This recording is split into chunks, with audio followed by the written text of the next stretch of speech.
So you have a $10,000 price target for gold. Yes. Can you tell me what your thesis is for that? Yeah, I think it's important to understand it's not a made-up number or a number I throw out there just to get attention. It's actually the implied non-deflationary price of gold in a system where you have either a gold standard or some reference to gold. Now, there's not a central bank in the world that wants, but they may have to go to it, not because they want to, but because they have to, just to restore confidence in some kind of future financial crisis. The problem right now is central banks have not normalized their balance sheets since 2009. They're trying, but they're nowhere close.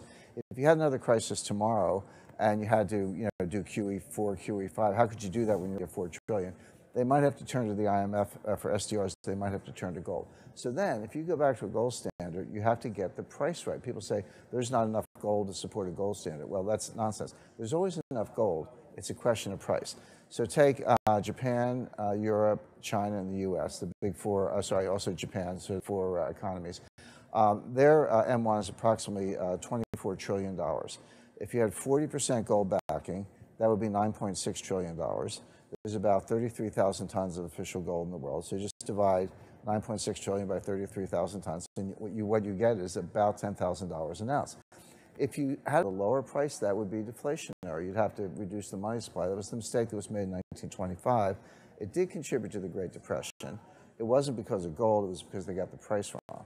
So to have a gold standard today and not cause another depression, you'd have to have a price of around $10,000 an ounce. Wow, and so that would be a really disaster scenario. Sure, but we've had them with regularity. 1987, stock market falls 22% in one day. That would be the equivalent of over 4,000 Dow points. If the Dow went down 400 points, it would be all anyone would talk about. Imagine going down 4,000 points.